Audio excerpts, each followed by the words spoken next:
आणि आज दोन नेत्यांची मुंबईमध्ये भेट होणार आहे। नारायण राणे नवनिर्वाचित खासदार कोकण आणि सिंधुदुर्गामधनं हे मनसेचे अध्यक्ष राज ठाकरेंना भेटतील। राज ठाकरेंचे आभार मानण्यासाठी नारायण राणे त्यांची भेट घेणार आहेत। नारायण राणेंसाठी कणकवलीमध्ये राज ठाकरेंनी प्रचार सभा घेतलेली होती आणि अर्थातच त्याचा एक प्रकारे फायदाच नारायण राणेंना झाल्याचं बोललं जात आहे, कारण या मतदारसंघातनं नारायण राणेंनी विजय संपादित केलाय आणि राज ठाकरेंनी घेतलेल्या सभेसाठीच त्यांचे आभार मानण्यासाठी सदिच्छा भेट दोन नेत्यांमध्ये होत असल्याचं पाहायला मिळतंय। अमेय राणे माहिती देतील। अमेय, केव्हा आणि कुठे ही भेट होते राणे आणि ठाकरेंची?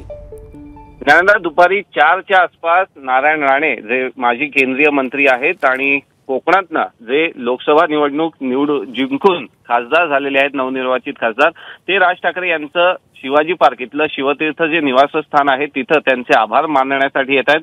आपल्याला माहिती आहे की राज ठाकरे यांनी राणेंसाठी कोकणात जाऊन प्रचार सभा घेतली होती। प्रचंड लोक तिथं होती, गाजलेली सभा होती आणि त्यात या दोन नेत्यांमधला जिव्हाळा, त्यांचे मैत्रीपूर्ण संबंध हे सुद्धा सर्वांनी पाहिले होते। त्यामुळे राज ठाकरे यांनी जी सभा घेतली होती आणि त्यानंतर राणेंचा झालेला विजय यासाठी एक कृतज्ञता म्हणून ही भेट आहे दोन नेत्यांमधले। काय नेमकी त्याच्यात चर्चा होते, कारण की या संपूर्ण लोकसभा निवडणुकीत महाराष्ट्रात भाजपसाठी तितकंसं सकारात्मक चित्र राहिलेलं नाहीये। त्याच पार्श्वभूमीवर आता या महाराष्ट्रातल्या दोन मोठ्या नेत्यांमध्ये काय खलबतं होतात, त्यानंतर काही प्रतिक्रिया आपल्याला मिळते का, हे राणेंच्या राज ठाकरे यांच्या निवासस्थानातल्या भेटीनंतरच स्पष्ट होईल। ज्ञानदा, धन्यवाद अमेय या माहितीबद्दल। बघा नीट,